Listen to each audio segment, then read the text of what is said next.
Hello friends, welcome to దేవాంష్క stories world. ఇప్పుడు మీరు వినబోతుంది మిస్టర్ రాక్షస్ స్టోరీలోని 53వ భాగం. ఇంట్లోకి అడుగుపెట్టిన శాంతి గారు ఆ ఇంటిని మొదటిసారి చూస్తూ, అమ్మో ఎంత పెద్ద ఇల్లు, నిజంగా ఇది నక్కతోక తొక్కింది. లేకపోతే ఈ రుద్రాక్ష ఎక్కడ, ఈ దక్ష ఎక్కడ పాచి పనులు చేసుకునేది. ఈరోజు ఈ ఇంటికి మహారాణి కూర్చుంది. ఏం చేస్తాం, అంతా మన కర్మ అని ఒక నిట్టూర్పు విడిచి అనుకుంది.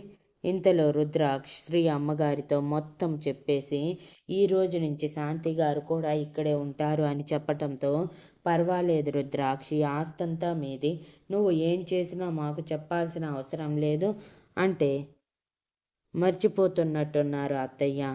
ఈ ఇంటిని నేను కట్నం కింద అక్కకి రాసిచ్చాను. ఇప్పుడు ఈ ఇంటి మీద మీకు మాత్రమే హక్కుంది, నాకు కాదు. అందుకే మిమ్మల్ని అడుగుతున్నాను అని నవ్వుతూ చెప్తే, అలా అనుకోకు రుద్రాక్ష్, నీది మంచి మనసు కాబట్టి మీ అమ్మ నాన్నలు తిరిగిన ఇల్లు అని కూడా చూడకుండా నాకు ఇచ్చేశావు. వేరే ఎవరైనా అయితే ఇవ్వకపోదురు. అయినా కూడా నువ్వు రాసి ఇచ్చినా మీ అక్క ఖచ్చితంగా తీసుకోదు. ఎప్పుడో ఒకసారి తిరిగి ఇచ్చేస్తుంది. ఆ నమ్మకం నాకుంది. కాబట్టి హక్కులు ఇల్లు అంటూ మాట్లాడొద్దు అని నవ్వుతూ చెప్పటంతో, సరేలే అత్తయ్య, ఎవరిల్లు అయితే ఏంటి, అంతా మనదే కదా అని నవ్వుతూ చెప్పి శాంతి గారికి రూమ్ చూపించమని చెప్పి తను రూమ్లోకి వెళ్ళిపోతే,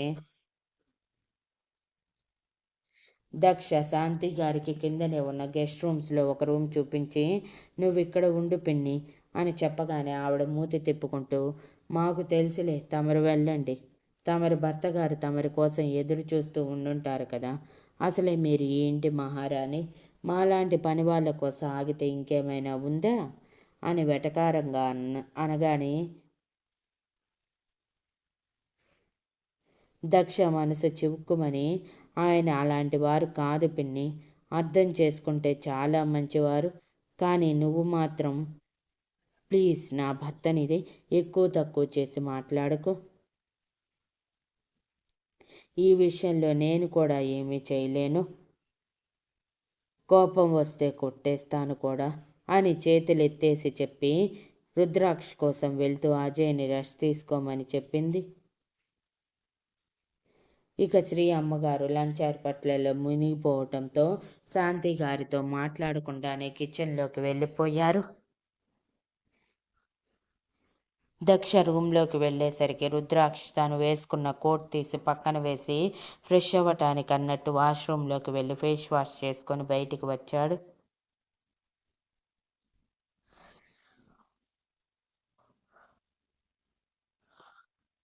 అప్పుడే వచ్చిన దక్ష థ్యాంక్ యూ రాక్షస్ అంటూ పరుగున వెళ్ళి రుద్రాక్షని హత్తుకొని, నిజంగా నువ్వు ఒప్పుకోకపోయి ఉంటే పిన్ని ఇక్కడి వరకు వచ్చేది కాదు. థ్యాంక్ యూ, నువ్వు చాలా మంచివాడివి. అందుకే మా మనసుని ఇట్టే అర్థం చేసుకుంటావు అని అంటే, కానీ నువ్వు మాత్రం నన్ను అర్థం చేసుకోవు. ఇంత చేసిన నాకు నువ్వు థ్యాంక్ యూ తప్ప ఏమైనా ఇచ్చావా అని బొంగమూతి పెట్టుకుంటే దక్ష నవ్వుతూ రుద్ర పెదవులని అందుకుంది.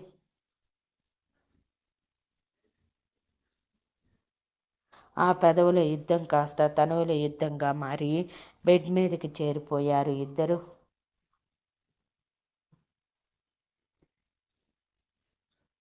లంచ్ టైంలో డైనింగ్ టేబుల్ దగ్గరికి వచ్చిన శాంతి గారికి రకరకాల వంటలన్నీ దర్శనమివ్వటమే మనసులో కుళ్ళుకుంటూ, వామ్మో వామ్మో, సద్దన్నం తిని బ్రతికేది ఈరోజు పంచభక్ష పరమాణాలు తిని బాగా తేలి వచ్చింది. ఏదేమైనా నా కొడుకు కూడా ఇక్కడే ఉంటూ రాజభోగం అనుభవిస్తున్నాడులే. ఈ ఒక్క విషయంలో మాత్రం నాకు చాలా సంతోషంగా ఉంది అనుకుంటూ అప్పుడే రుద్రాక్ష వాళ్ళు కూడా రావటంతో మౌనంగా వాళ్ళతో పాటు తినేసింది. ఆ తర్వాత శ్రీ అమ్మగారు మాట్లాడటానికి ప్రయత్నించిన శాంతి గారు ఛాన్స్ ఇవ్వకుండా మూతులు ముక్కులు తిప్పుకుంటూ రూంలోకి వెళ్ళిపోవటంతో శ్రీ అమ్మగారు ఒక నిట్టూర్పు విడిచి మౌనంగా ఉన్నారు. ఇంతలో అజయ్ ఆవిడ దగ్గరికి వచ్చి, మా అమ్మ గురించి మీరు అస్సలు పట్టించుకోకండి అత్తయ్య, ఆవిడ అదో రకం మనిషి. అర్థం చేసుకుంటే నిజంగా కలిసిపోతుంది. లేదంటే ఇదిగో ఇలాగే మనుషుల్ని దూరం పెట్టేస్తుంది. ముఖ్యంగా అక్క మీద అమ్మకి కోపం ఎక్కువ. అక్క ఈ ఇంట్లో మహారాణిలా బ్రతకడం చూడలేకపోతుంది. అందుకే ఆ కోపం ఎవరి మీద చూపించాలో తెలియక ఇలా మిమ్మల్ని చూసి తిప్పుకుంటూ వెళ్ళిపోయింది అని నవ్వుతూ చెప్పటంతో, పర్వాలేదు అజయ్, చిన్నపిల్లాడివైన నీకున్న జ్ఞానం కూడా మీ అమ్మకి లేకుండా పోయింది. సరేలే, ఎప్పటికైనా మీ అమ్మ మారుతుంది, వదిలేసే. నువ్వైతే బాగా చదువుకో అని చెప్పి పంపించేశారు.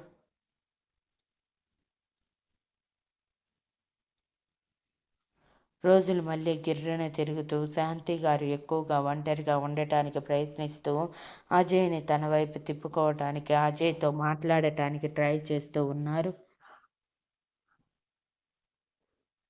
ఎంత మాట్లాడినా ఎన్ని చెప్పినా అజయ్ మాత్రం తన అక్కకి, బావగారికి, ఆ ఇంటి సభ్యులకి అగైనెస్ట్గా ఒక్క మాట కూడా వినకుండా మాట్లాడితే కొట్టినట్టే మాట్లాడుతూ ఉండటంతో కొడుకు చేయి దాటిపోయాడని అర్థమై ఇంకేం చేయలేకపోయారు. మరోవైపు శ్రీ వాళ్ళు ఫుల్గా ఎంజాయ్ చేస్తూ 15 రోజుల తర్వాత ఇండియా చేరి ఇంట్లో ఉన్న వాళ్ళందరికీ గిఫ్ట్స్ ఇస్తూ శాంతి గారిని అయోమయంగా చూశారు.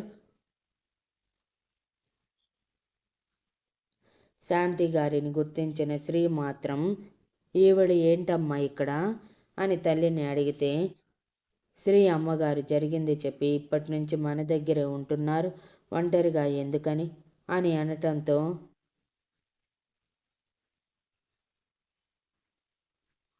సరేలే, ఒక మనిషి మనకేమైనా బరువా ఏంటి అనుకొని వదిలేశాడు శ్రీ కూడా. తర్వాత శ్రీ ద్వారా శ్రీధకి శాంతి గారి గురించి తెలిసి కొంచెం కోపం వచ్చిన తర్వాత దక్ష జీవితం ఇప్పుడు తన తమ్ముడి చేతుల్లో సంతోషంగా ఉందని మౌనంగా ఉంది. మరో 2 రోజులు అలానే గడిచాక శ్రీ ఆఫీస్ బాధ్యతలు తీసుకొని రుద్రాక్ష వాళ్ళ చేతుల్లో ప్యారిస్ టికెట్స్ పెట్టి, మీరు హ్యాపీగా ఎంజాయ్ చేసి రండి, మేం మాత్రమే కాదు కొత్త జంట మీరు కూడా అని చెప్పి బలవంతంగా వాళ్ళని కూడా హనీమూన్కి పంపించారు. ప్యారిస్ చేరిన జంట ఆల్రెడీ హోటల్ రూమ్ బుక్ చేసి ఉండటంతో ఆ హోటల్ రూమ్లోకి వెళ్ళి జర్నీ చేసి అలసిపోయి ఉండటంతో ఫ్రెష్ అయ్యి లైట్గా ఫుడ్ తీసుకొని బెడ్ మీద వాలిపోయి ఆ రాత్రంతా అలసట తీరిపోయేలా నిద్రపోయారు. తర్వాత రోజు ఉదయం లేచాక వాల్స్కి అడ్డంగా ఉన్న కర్టెన్స్ తొలగించిన దక్ష ఎదురుగా చాలా ఎత్తులో ఉన్న ఈఫిల్ టవర్ కనిపించటమే కళ్ళు పెద్దవి చేసి వావ్ అనుకుంటూ చెంపల కింద చేతులు పెట్టుకుంటే తన వెనకే లేచిన రుద్రాక్ష దక్షని వెనక నుంచి హత్తుకొని, నచ్చిందా అని అడిగాడు తన బుగ్గ మీద ముద్దు పెట్టి. నచ్చిందా ఏంటి రాక్షస్, చూడు ఎంత బాగుందో, ఫస్ట్ టైం అదర్ కంట్రీకి రావటం. అస్సలు ఊహించలేదు నేను ఇలాంటి ఒక ప్లేస్ చూస్తానని. I love this place. మనం ఒకసారి అక్కడికి వెళ్దామా? ఎప్పుడు టీవీలలో పోస్టర్లలో చూడటమే తప్ప డైరెక్ట్గా చూసింది లేదు అని ఎగ్జైటింగ్గా అడుగుతుంటే, వెళ్దాం కానీ ఇప్పుడు కాదు, నైట్ టైం వెళ్దాం.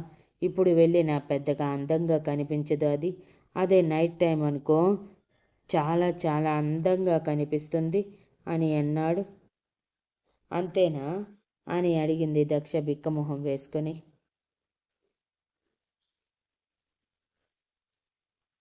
అంతే అంతే, ఇక్కడ స్ట్రీట్ షాపింగ్తో పాటు దగ్గరలో సైట్ సీయింగ్ ప్లేసెస్ ఉన్నాయి.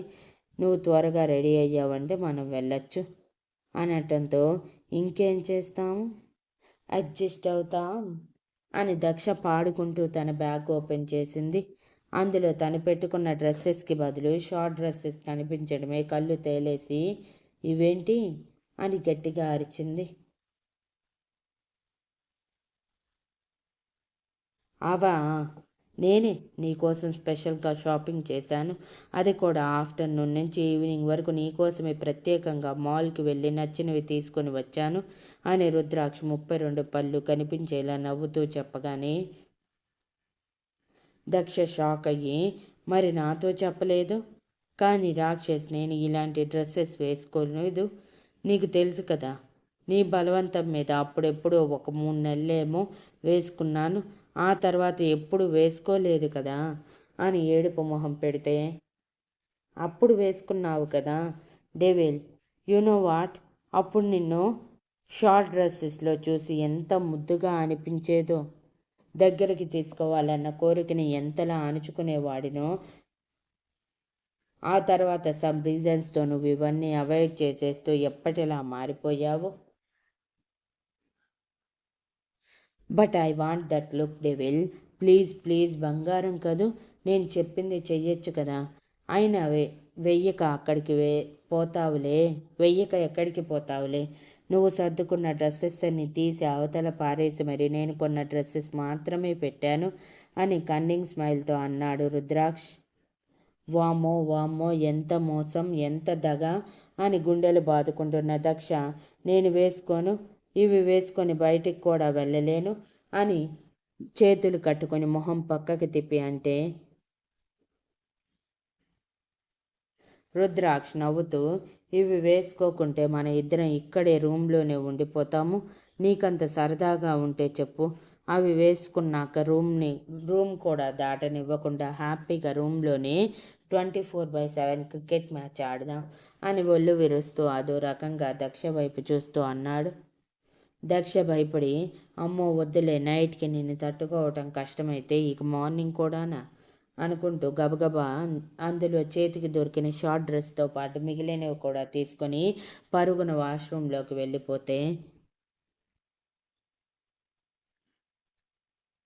రుద్రాక్ష్ గట్టిగా నవ్వేసి, ఎంతైనా నా డెవిల్కి నేనంటే కూసింత కూడా భయం తగ్గలేదులే, అది అలా ఉండాలి అని అనుకుంటూ బాల్కనీలోకి వెళ్ళాడు.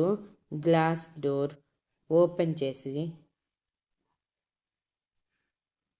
ద బాల్కనీ నుంచి సిటీ వ్యూ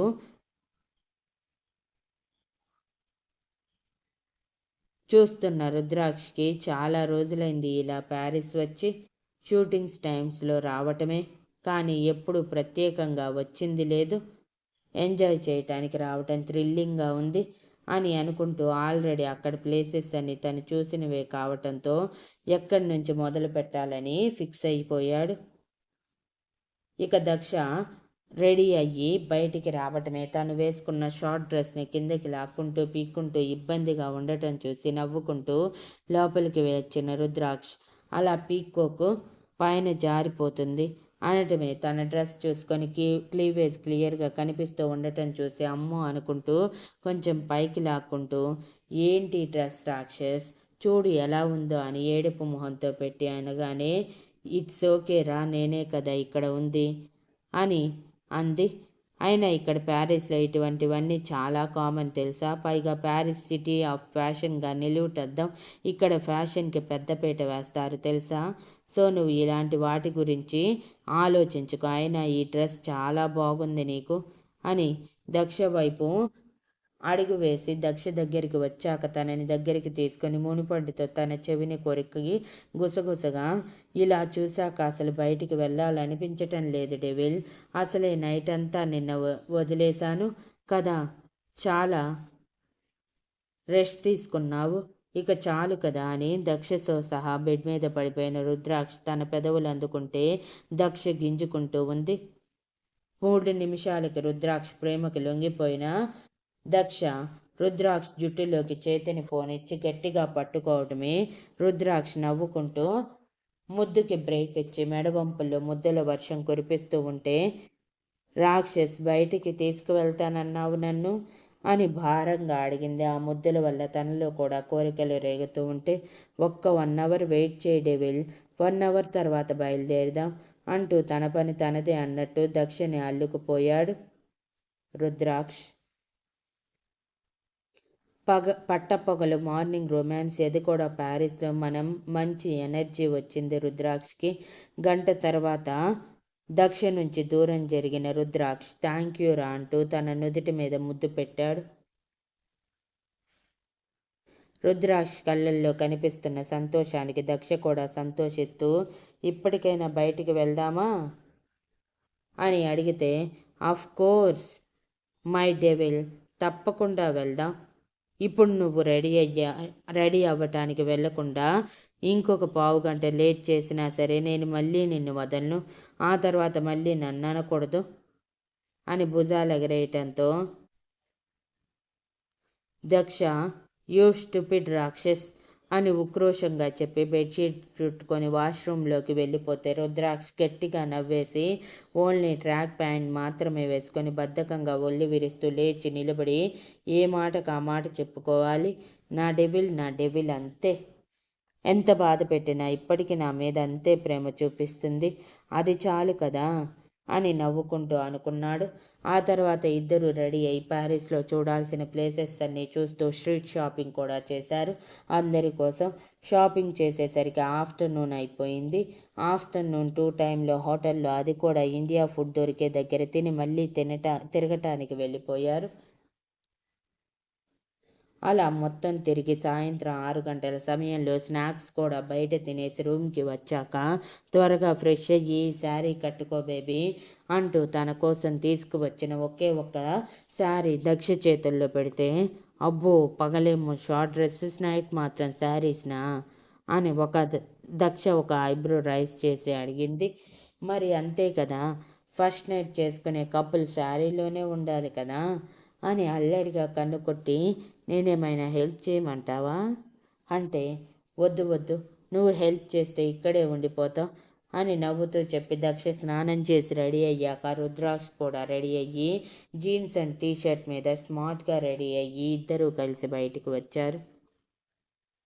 దక్ష కోరినట్టే ఈసారి ఈఫిల్ టవర్ దగ్గరికి తీసుకువెళ్ళిన రుద్రాక్ష ఈఫిల్ టవర్ మొత్తం ఎక్కించి ప్యారిస్ సిటీ అందం మొత్తం చూపించగానే దక్ష సుక్రోషంగా గట్టిగా అరుస్తూ అక్కడ లెక్కలేలన్నీ ఫోటోలు కూడా తీసుకొని భద్రపరుచుకొని ఎప్పుడో రాత్రి 11 గంటలకి అది కూడా తినేసి రూమ్కి చేరారు.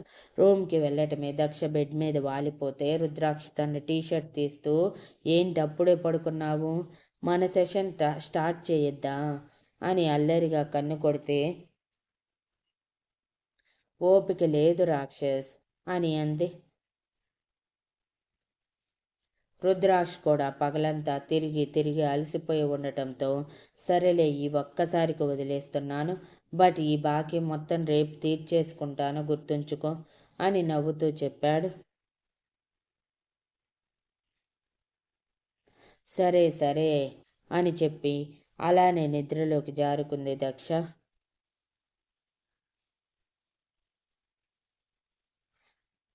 నిద్రపోయాక రుద్రాక్ష డ్రెస్ చేంజ్ చేసుకొని వచ్చి తన పక్కనే పడుకొని చాలా అలసిపోయిందని తను కూడా నిద్రపోయాడు.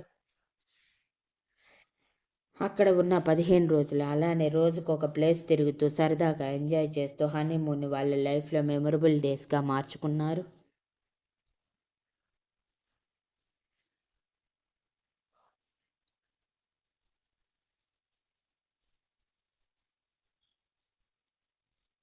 ఇక ఇక్కడ శాంతి గారు అజయ్ని మార్చటానికి బదులు ఆవిడే మారిపోయి ఇక తప్పక అక్కడే ఉండటానికి ఫిక్స్ అయిపోయారు, కొడుకుని దూరం చేసుకొని బ్రతకలేక.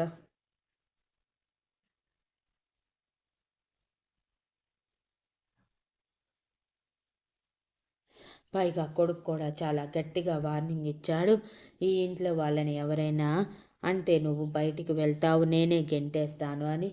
పోయి కొడుక్కి దూరంగా వెళ్ళి ఉన్న ఒక్క ఆధారాన్ని వదులుకోలేక నోరు మూసుకున్నారు శాంతి గారు.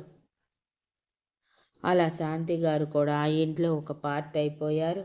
రోజులు చాలా స్పీడ్గా గడిచిపోతున్నాయి. శ్రీధ కూడా పూర్తిగా క్యూర్ అవ్వటంతో ఆఫీస్ పనులు చూస్తూ ఉంటే దక్ష ఒకటి ఒంటరిగా ఇంట్లో ఉండటం ఎందుకని రుద్రాక్ష వర్క్ నేర్పిస్తానని దక్షను కూడా ఆఫీస్కి తీసుకువెళ్తూ తనకి వచ్చేసరికి వర్క్ నేర్పించి మరీ తనతో పాటు తీసుకువెళ్ళి సాయంత్రం తీసుకువస్తున్నాడు. అలా 6 నెలలు గడిచిపోయాయి. ఈ 6 నెలల్లో రుద్రాక్ష పూర్తిగా సినిమాకి దూరం అయిపోవటంతో పాటు ప్రొడ్యూసింగ్ చేయమని కాట్రాజ్ ఐడియా ఇచ్చినా సరే మూవీ సైడ్ వెళ్ళటం ఇష్టం లేక వద్దని గట్టిగా చెప్పేశాడు. ఓన్లీ బిజినెస్ మీద కాన్సన్ట్రేషన్ చేసి బిజినెస్ని డెవలప్ చేసుకుంటూ తన బిజినెస్ని ఎక్స్పాండ్ చేసుకుంటూ నెంబర్ 1 పొజిషన్కి వెళ్ళే వైపుగా అడుగులు వేశాడు. నలుగురికి కష్టం ఊరికినే పోదు కదా, చాలా త్వరగా పోయిన పేరు కూడా వచ్చి కంపెనీ షేర్స్ కూడా పెరిగాయి. మరొక నెల గడిచేసరికి సడన్గా ఒకరోజు దక్ష విపరీతమైన వాంతులు చేసుకుంది. టిఫిన్ తినే టైంలో పల్లీ చట్నీ తింటే మళ్ళీ తిని స్మెల్ కూడా పడక సడన్గా దక్ష వాంతింగ్ చేసుకోవటంతో రుద్రాక్షతో పాటు మిగిలిన వాళ్ళందరూ కంగారు పడిపోతే శ్రీ అమ్మగారు శాంతి గారు మాత్రం అనుమానంగా దక్ష దగ్గరికి వచ్చారు. ఏంటి ఇలా వాంతులు అవుతున్నాయని అడిగారు. తెలియదు, నిన్న బయట తిన్నాం కదా, సో ఏమైనా అజీర్తి చేసిందేమో అని లైట్ తీసుకుంది దక్ష. వాళ్ళు కూడా అలా అనుకునే సైలెంట్ అయ్యారు.